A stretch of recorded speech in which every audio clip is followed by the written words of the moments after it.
To our YouTube channel. So it has been a long time, I know. So I was just thinking about, as it is an afternoon time currently when I'm shooting this video. So what do you see in afternoon period in on everyday basis in current season? It is the temperatures are skyrocketing. बाहर बहुत धूप है, बाहर निकलते तो पसीने का ऐसा पूरा बारिश हो जाता है.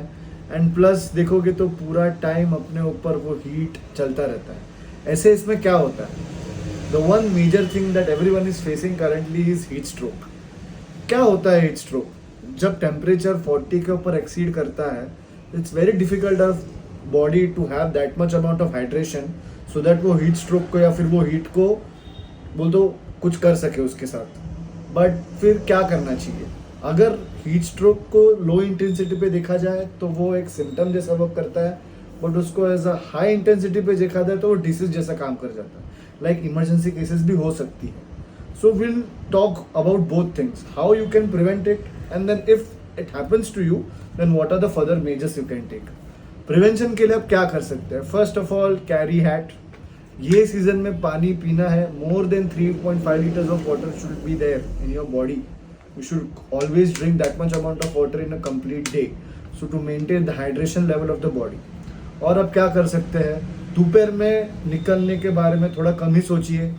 Try to avoid the afternoon period. But अगर निकलना ही है तो हैट रखना है, हाथ में पानी का बॉटल रखना है, प्रॉपर हाइड्रेशन होना है.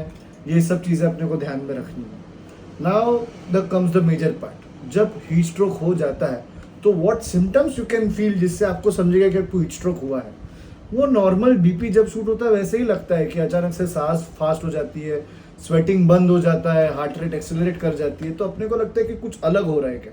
तो कुछ होता नहीं है. अगर आप अचानक से एक एसी की जगह से एकदम गर्मी की जगह पे जाओगे तो वही होना रहता है, वही होता है अपने बॉडी के साथ. तो क्या कर सकते हैं? ये 3 चीज़ें अगर आपको लग रही है कि स्वेटिंग बंद है, एक्सट्रीम हीट फील हो रहा है, सफोकेट हो रहा है, चक्कर जैसा लग रहा है, तो this is heat stroke. What you can do? First ask for help, call for help. If नहीं है या है, अपने को शेड में आना है. पहले जो रीजन है कि क्यों हो रही है इतनी गर्मी, क्योंकि सन है अपने सिर के ऊपर.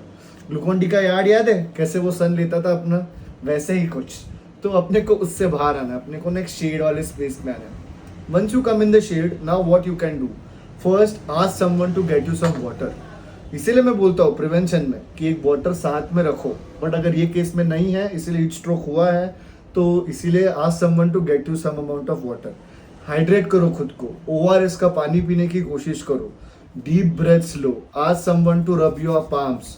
किसी को बोलो कि कोई ठंडा पानी लेके आए या आइस पैक लेके आए जो आपके आर्म पिट्स पे या फिर फेस पे रखे.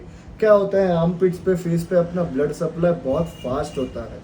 सो जहाँ पे ब्लड सप्लाई कम हो गया है हीट स्ट्रोक की वजह से, वहाँ पे ब्लड सप्लाई फास्ट हो जाएगा. आपको वापस बॉडी से स्वेट आना चालू हो जाएगा. जब बॉडी से स्वेट आना चालू हो जाएगा, it's a good sign in heat stroke, कि इसका मतलब है कि आपका हीट स्ट्रोक अभी उतर रहा है. So this is how you can anticipate it. और एक कंडीशन है, अगर इमरजेंसी हो जाए, अगर आपको कहीं अनकॉन्शियस पेशेंट दिखे जो पड़ा है और कोई स्वेट नहीं है बट ऐसे अनकॉन्शियस पड़ा है, सन के सामने नीचे पड़ा है जमीन पे, उसको उठा के तुरंत इमरजेंसी नंबर पे एम्बुलेंस बुला के उसको हॉस्पिटल शिफ्ट करना है. उधर बैठ के पानी नहीं छिपड़ना उसके ऊपर, उसको पानी नहीं पिलाना है. वो अनकॉन्शियस है, मतलब उसकी स्टेट थोड़ी क्रिटिकल है या बहुत ज़्यादा क्रिटिकल भी हो सकती है. तो ये केस में अपने को वही करना है कि उसको एम्बुलेंस में बुला के हॉस्पिटल में भेजना है. So guys, I think so we have covered everything in heat stroke. I hope you take care of your self. ये मेजर था, इसीलिए आउट ऑफ द ब्लू ये कर चुका हूँ या कर रहा हूँ. So I hope you take all these steps, all these precautions and preventions. Help yourself, help others. Goodbye.